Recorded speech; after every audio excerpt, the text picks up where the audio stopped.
시작하겠습니다.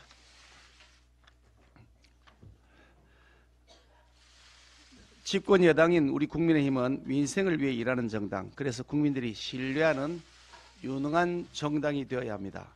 민심 가까이에서 호흡하고 국민을 위한 정책과 비전을 제시하는 한편 실천하는 책임 정치를 이뤄내야 합니다. 대선 패배 후에 민주당은 다수 의석의 힘으로 국정 발목 잡기를 멈추지 않고 민생과 경제는 뒷전인 채 이재명 방탄 정당으로 되었습니다. 국회법을 악용한 야당의 입법 폭주로 민의의 전당인 국회가 멍들고 있습니다. 지금 민주당이 일방적으로 추진하는 법안들은 오직 표를 의식해서 대중 인기에 영합하려는 포퓰리즘 정책들입니다. 국민들을 편가르고 사회에 혼란을 가져오는 법안들 투성이입니다. 대표적인 선심성 정책이자 시장 경제 질서를 흐트러뜨리는 노란봉투법과 양곡관리법, 선전선동을 위한 방송법 등 자신들이 여당일 때는 뒷전으로 밀어놓았다가 야당이 되니 막무가내로 밀어붙이는 법안들입니다.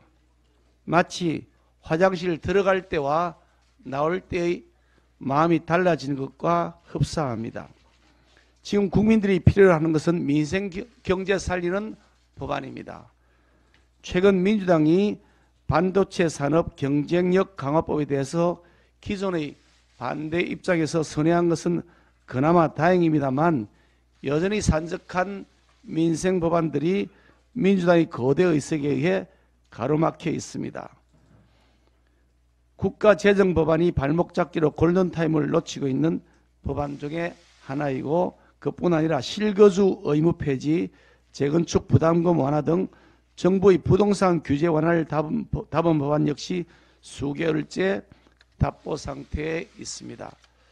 4차 산업혁명으로 대변되는 대전환의 시대에 낡은 시스템이 우리 사회의 지속 가능성을 위협하고 있다는 측면에서 3대 구조개혁, 노동연금 교육개혁은 대한민국의 미래가 걸린 국가적 과제입니다. 과거 민주당 정권 비호 아래 강성 귀족노조의 불법과 전횡이 도를 넘었습니다. 불법 집단이 된 슈퍼갑질 노조를 바로잡아야 하고 구시대적 노동제도 역시 기업의 투자와 고용 창출을 이끌어내는 글로벌 스탠더드에 맞는 방향으로 개혁해야 합니다. 저출산 고령화가 심각한 사회 문제인 시기에 세대 착취로까지 치부되는 국민연금 개혁도 미룰 수 없는 과제입니다. 시간이 흐를수록 미래 세대에게 더 큰 짐을 지우는 연금 제도를 이대로 방치하는 것은 후손들에 대한 책임 방기일 뿐입니다. 인재 양성을 어렵게 하는 낡은 교육 시스템도 미래를 막는 걸림돌입니다. 4차 산업혁명 시대에 맞게 획일적인 입시 제도와 방만한 교육 재정에 대한 손질도 시급합니다. 우리 경제가 주저앉느냐 재도약하느냐를 가릴 분수령인 3대 개혁은 민주당도 초당적으로 협력하고 머리를 맞대어야 할 것입니다. 민주당의 더미래 소속 의원 수십 명이 베트남으로 외유를 떠났는데 국회가 하루라도 휴회하면 큰일 날 것처럼 호들갑을 떨면서 헌정사 처음으로 3.1절에 임시국회를 강행했던 민주당이었지만 알고 보니 새빨간 거짓말이었습니다. 이재명 대표에 대한 방탄을 위해 국회의원 특권을 오남용한 특혜와 반칙이었습니다. 당의 미래를 위해 치열한 토론을 하다 왔다는 해명과는 다르게 유명 여행지를 단체로 관광한 것으로 알려졌습니다.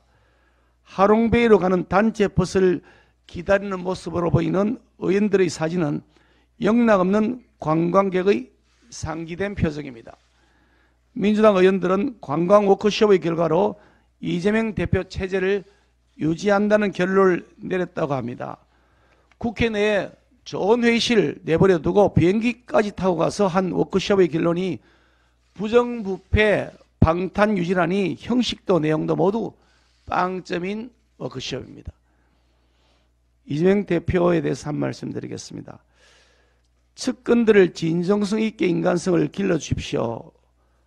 이재명 대표의 지방자치단체장 시절 비서실장을 지낸 고 전형수 씨가 극단 선택을 하면서 남긴 유서에는 불리한 상황에서 측근들을 버리고 책임을 부하 직원에게 전가하는 이 대표에 대한 서운함이 담긴 취지의 내용이 포함되어 있다고 합니다. 부하의 잘못에 대하여도 자신이 책임을 지겠다고 하는 것이 장수의 기본 자세입니다. 그런데도 이재명 대표는 거꾸로 자신의 책임에 속하는 사항에까지 부하에게 책임을 떠넘기고 있으니 장수로서의 자격 자체가 있는지 의문이 아닐 수 없습니다. 벌써 5명이 유명을 달리했습니다. 자신을 도왔던 측근에 대한 비보가 전해지는 가운데도 이재명 대표는 현장 최고위 한다면서 경기도를 찾아서 되레 검찰의 수사를 비난하기까지 했습니다. 간접살인의 책임을 져야 할 분이 어떻게 이럴 수 있을까 하는 참담함은 상식을 가진 민주당 내 일부 지각 있는 의원들도 느끼고 있다고 합니다. 이재명 대표의 주변을 둘러싸고 있는 죽음의 어두운 그림자와 조폭의 그림자, 마치 영화 아수라처럼 등골이 오싹하고 섬뜩합니다. 진실을 이기는 권력은 없다는 점을 다시 한번 상기시켜 드립니다.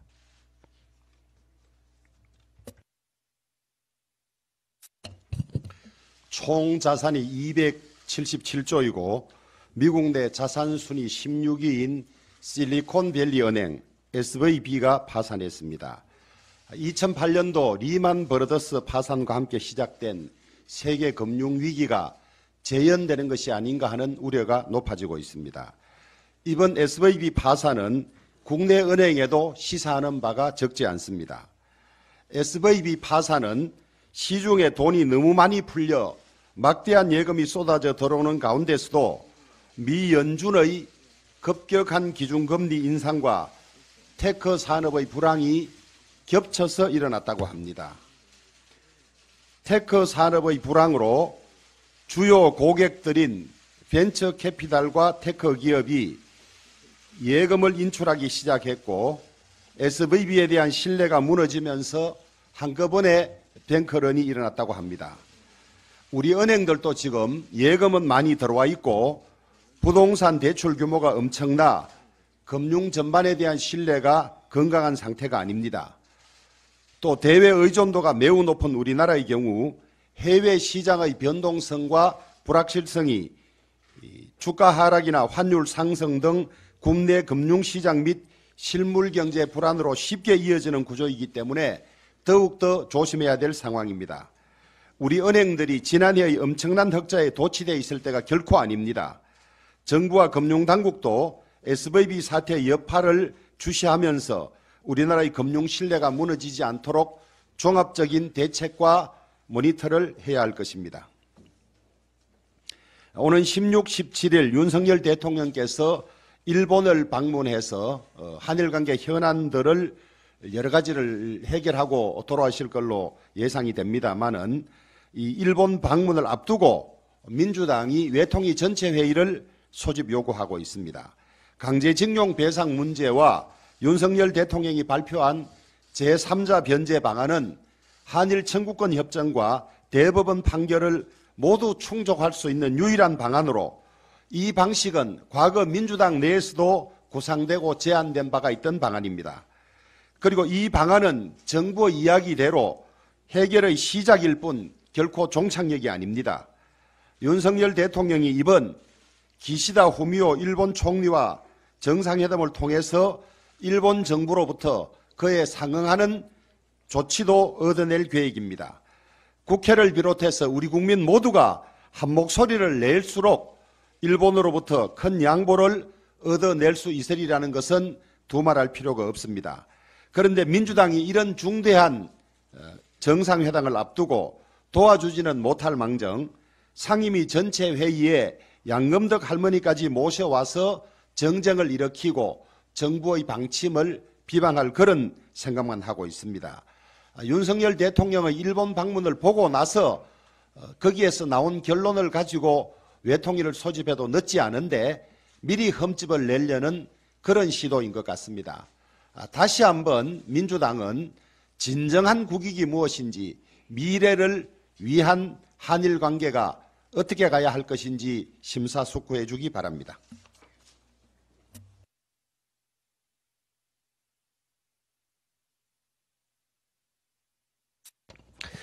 민주당 이재명 대표를 둘러싼 많은 분들이 유명을 달리하고 있습니다. 최근에는 경기도지사 시절의 비서실장께서 유명을 달리하셨는데 이재명 대표를 모셨던 측근들이 한결같이 말씀하시는 것이 인간성에 대한 말씀입니다. 그래서 참으로 느끼는 바가 많습니다. 이재명 대표에 대한 인간성은 사실 대선 과정에서 공개되었던 형수님과 형님에게 쌍욕을 하는 음성 파일을 들어보면 대강 짐작을 할 수는 있지만 인간성이 어떻길래 이재명 대표를 모셨던 분들이 그 인간성을 걱정하면서 절명하셨을까 하는 대목입니다. 아마 자신의 형사처벌을 면하기 위해서 타인에게 죄를 뒤집어 씌우고 끊임없이 거짓말을 하고 또 더 나아가서 폭력적인 언사를 하고 있는 것이 아닌가라고 추측할 따름입니다. 유동규 씨의 말을 조금씩 곱씹어 보면 그런 과정이 짐작이 될 수는 있습니다. 인간성을 회복해 달라는 자신의 비서실장의 말씀을 한번 되새겨 보시고 이재명 대표는 부디 인간성을 회복하시기 바랍니다.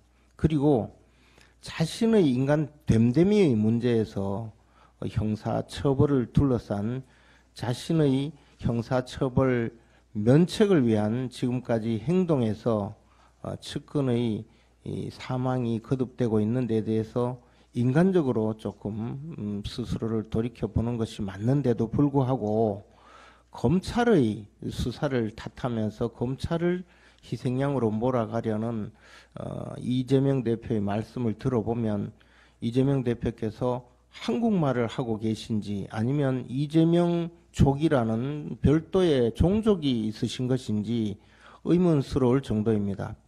부디 이재명 대표님은 인간성을 회복하시기 바랍니다.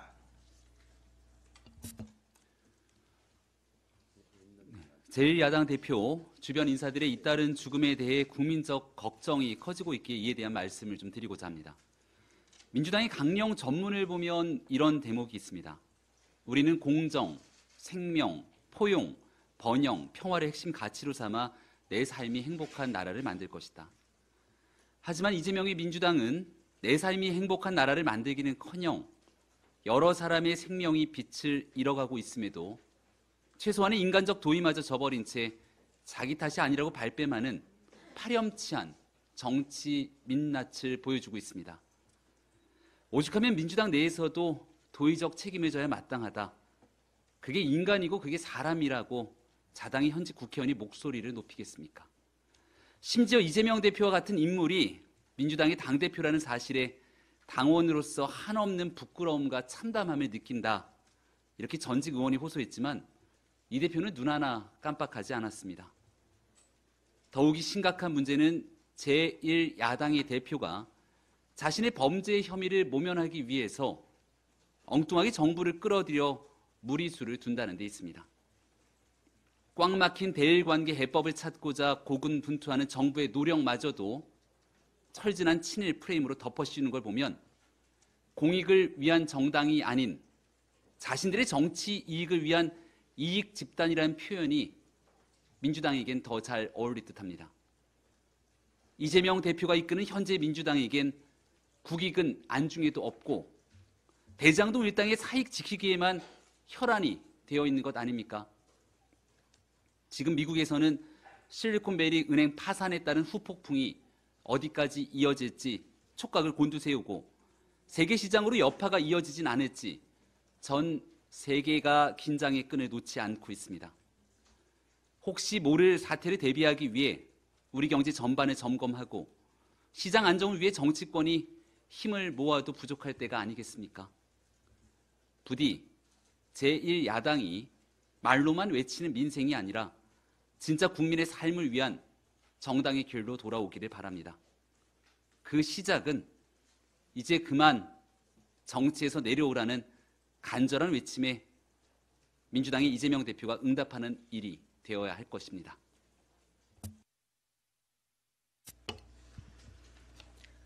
(2021년) 전 성남도시개발공사 개발사업본부장을 시작으로 벌써 5명이 극단적 선택을 했습니다.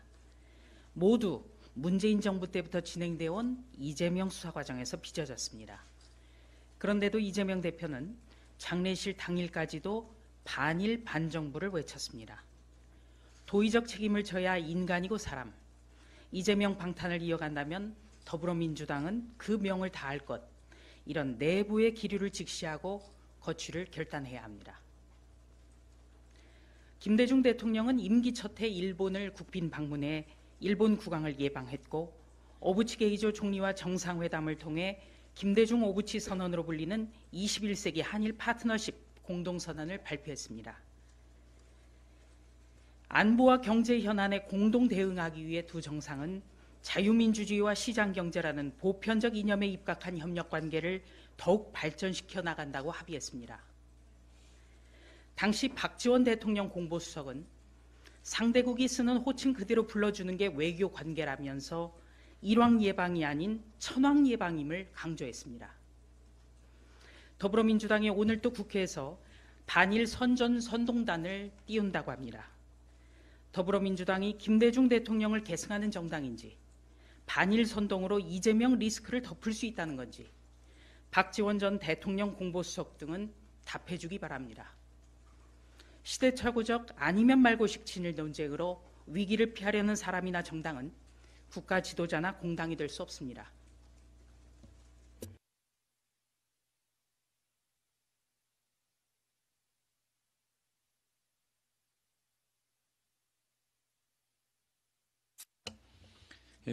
먼저 민주당은 정치적 행포로 국익을 저해하는 행위를 그만두라라는 주제로 말씀드리겠습니다.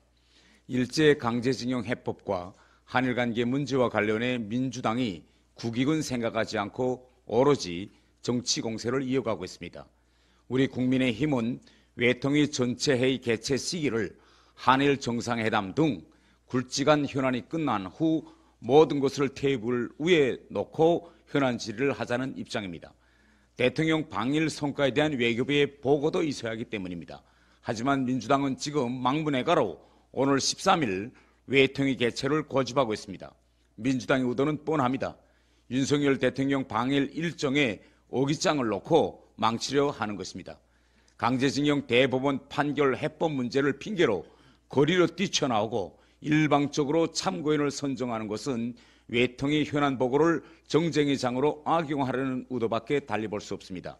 민주당이 과연 국익을 생각하는 공당이 맞는지, 오로지 이재명 방탄밖에 없는 민주당이 아닌지 묻고 싶습니다. 민주당은 저희 당을 향해 피해자 절규를 외면한다고 하고 있습니다.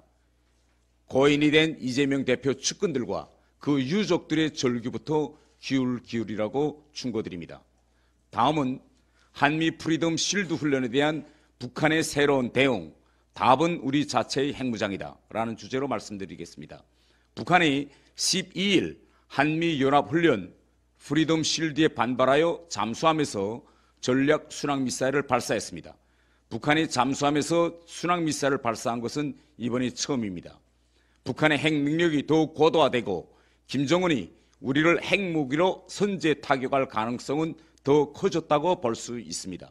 물론 이번 도발은 김정은이 12일에 발표된 북한 당 전원회의에서 핵무기인 전쟁 억제력을 효과적으로 행사하며 위력적으로 공세적으로 활용하겠다고 발표한 뒤에 나온 도발이어서 예견되었던 도발입니다.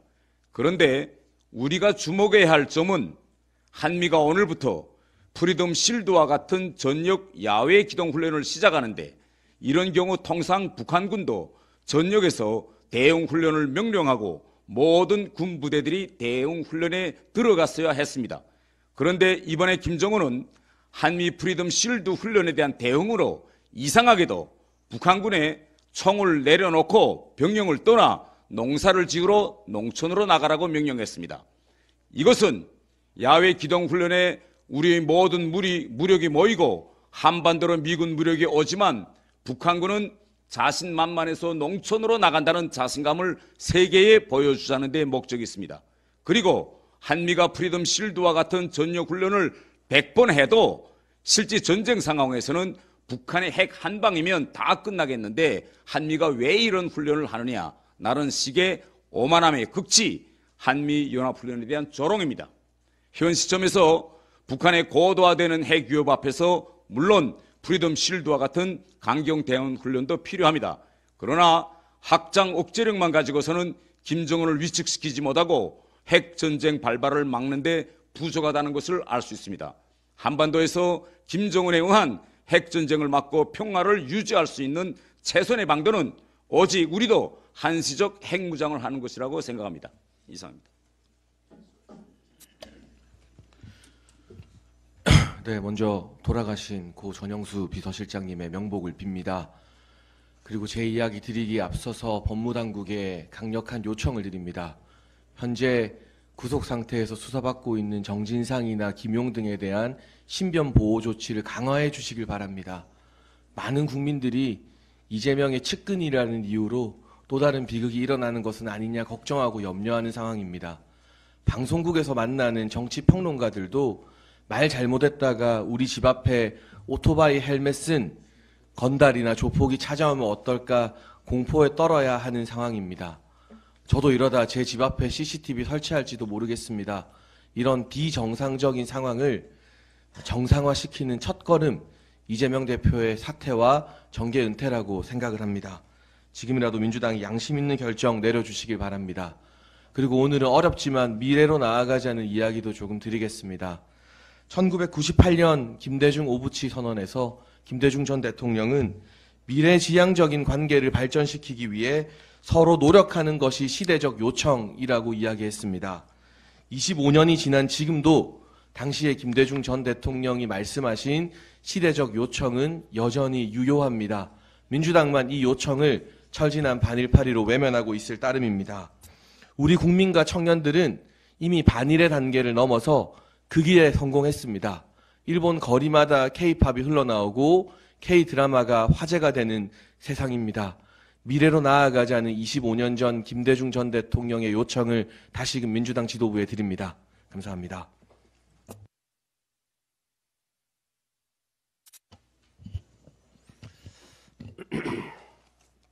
네, 원내대표님께서도 말씀을 하셨지만 미국 내 자산규모 기준으로 16위에 해당하는 SVB 실리콘밸리 은행이 파산함에 따라서 그 영향이 국내에도 미치는 것이 아닌가 하는 큰 우려가 제기가 되고 있습니다.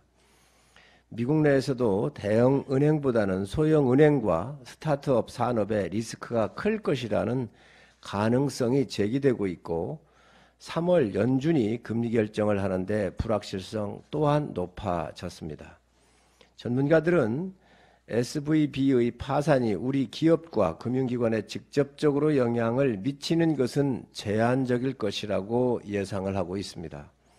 하지만 SVB 뱅크 파산으로 안전자산 선호와 위험자산 회피 경향이 높아져 우리 외환시장과 자본시장에 예상치 못한 영향을 줄 수도 있으며 국민연금도 지난해 말 기준 SVB 주식을 10만여 주 정도 보유한 것으로 보도되는 등 국내 경제에 미치는 영향에 대해 국민의 우려가 클 수밖에 없습니다.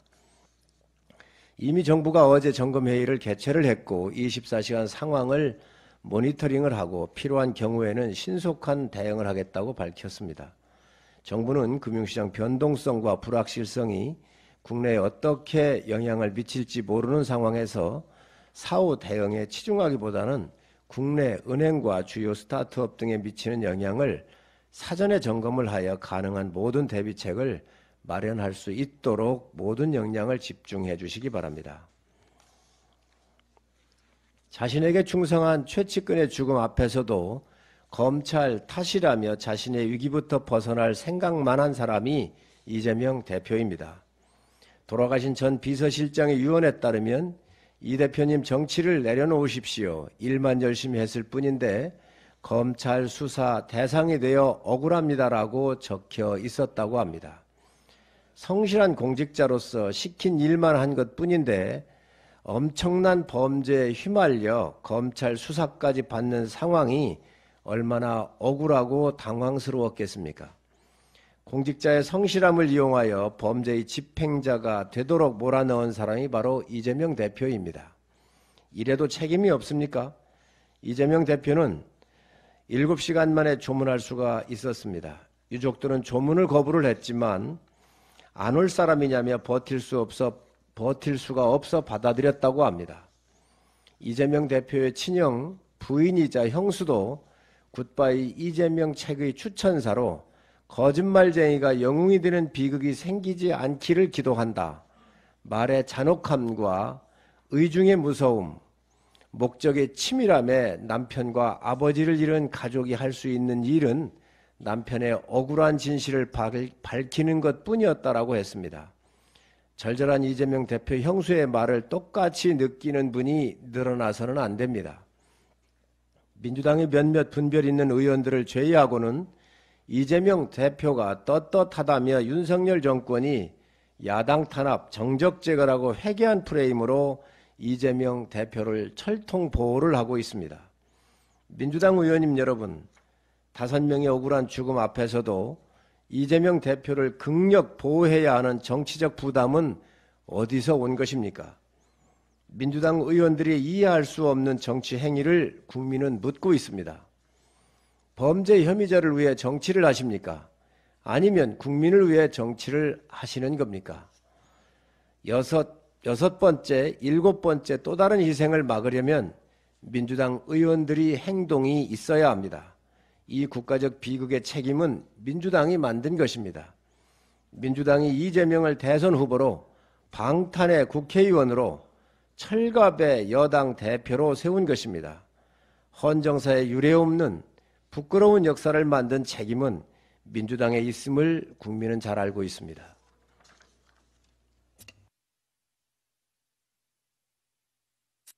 공개로 말씀할 분 없으면 비공개로 전환할까요?